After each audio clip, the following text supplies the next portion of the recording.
dans le monde d'aujourd'hui, sujet à de rapides changements et agité par des questions de grande importance pour la vie de la foi, pour gouverner la barque de Saint-Pierre et annoncer l'Évangile, la vigueur du corps et de l'esprit est aussi nécessaire. Vigueur qui ces derniers mois s'est amoindrie en moi d'une telle manière que je dois reconnaître mon incapacité à bien administrer le ministère qui m'a été confié. C'est pourquoi, bien conscient de la gravité de cet acte, en pleine liberté, je déclare renoncer au ministère d'évêque de Rome, successeur de Saint-Pierre, qui m'a été confié par les mains des cardinaux le 19 avril 2005, de telle sorte qu'à partir du 28 février 2013 à 20h, le siège de Rome, le siège de Saint-Pierre, sera vacant et le conclave pour l'élection du nouveau souverain pontife devra être convoqué par ceux à qui il appartient de le faire. Évidemment, ce matin, c'est à la fois avec surprise et étonnement que nous avons appris cette nouvelle que notre Saint-Père le Pape Benoît XVI renonçait à son ministère. Replaçons-nous en 2005, le jour qu'il a été élu. Vous vous souvenez ses premières paroles sur le balcon de la basilique Saint-Pierre? Il avait dit ceci: « Après le grand pape Jean-Paul II, messieurs les cardinaux m'ont élu, moi, un simple et humble travailleur dans la vigne du Seigneur. Le fait que le Seigneur sache travailler et agir également avec des instruments insuffisants me console et surtout, je me remets à vos prières dans la joie du Christ ressuscité. » Eh bien, c'est cet humble serviteur qui aujourd'hui, avec sagesse et grande humilité, reconnaît que ses forces, sa santé ne lui permettent plus de poursuivre ce travail très exigeant. Moi, j'ai beaucoup admiré tout au long de ces années l'amour qu'il a exprimé pour l'humanité, son désir d'entrer en dialogue avec les gens de toutes les conditions et de toutes les grandes religions du monde. Quand on regarde rapidement un survol de ses activités, on pourra dire que ce pape aura laissé une grande impression et de très beaux fruits dans l'Église et dans le monde.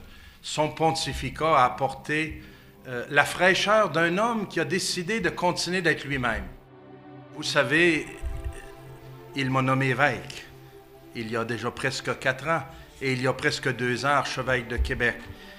C'est évidemment pour moi très touchant aujourd'hui de voir que cet homme qui m'a appelé à ce service épiscopal renoncer à son ministère et prendre sa retraite. Hein? On n'est pas habitué, on a souvent des évêques qui prennent leur retraite, mais des papes qui prennent leur retraite, ça fait plus de 6 siècles qu'on n'a pas vu ça. On aura un pape émérite, je ne sais pas encore comment on va l'appeler, mais en tout cas.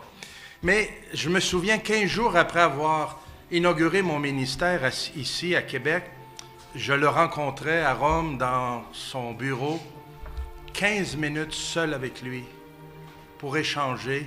Et j'ai été ébloui de la qualité de l'accueil et de l'écoute de cet homme. D'une grande simplicité, d'une grande écoute. Sa connaissance. Un grand théologien, mais en même temps un grand pasteur. À la fois que je rends grâce à Dieu pour son passage, pour ce qu'il a laissé à l'Église, déjà, tout le monde commence à dire, bon, il s'en vient un autre pape. Nous nous préparons un conclave. Qui sera ce prochain pape? Moi, j'invite toute la population. On entre mercredi dans le temps du carême, un 40 jours extraordinaire pour nous de l'Église, de réflexion, de conversion, de retour à l'Évangile. Quel bon moment pour prier, pour que l'Esprit Saint aide les cardinaux qui auront à choisir le meilleur, pour qu'on puisse continuer la mission de l'Église. Moi, j'espère que le prochain pape, celui qui sera élu, sera un homme, un amoureux du Christ et de l'Évangile et de la parole de Dieu.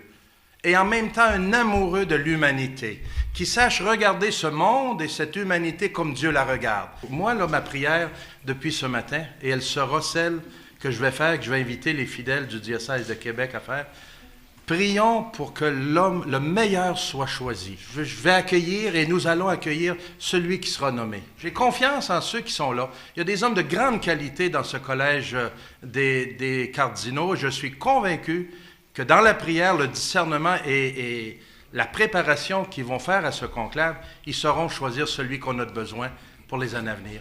Vous retrouverez, comme je vous le disais, sur notre site Internet, la prière. Permettez-moi de la réciter avec vous maintenant. Dieu notre Père, nous te rendons grâce pour ton bon et fidèle serviteur Benoît XVI, qui a servi et qui sert encore ton Église. Toi qui l'as appelé à ce service, soutiens-le dans ton amour et ta paix à cette étape de sa vie.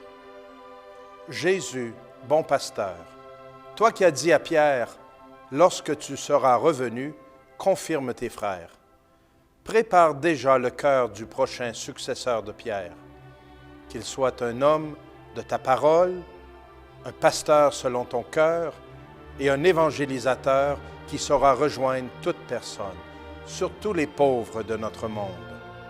Esprit Saint, souffle ton vent de Pentecôte sur les pères cardinaux qui auront à choisir le prochain pape. Donne-leur paix et sérénité, discernement et courage pour désigner celui que tu veux pour gouverner la barque de Saint-Pierre. Vierge Marie, dans ta bonté maternelle, assiste l'Église de ton Fils à cette heure dite décisive, que nous puissions continuer notre marche ensemble dans l'unité, afin de faire tout ce que Jésus nous dira. Amen.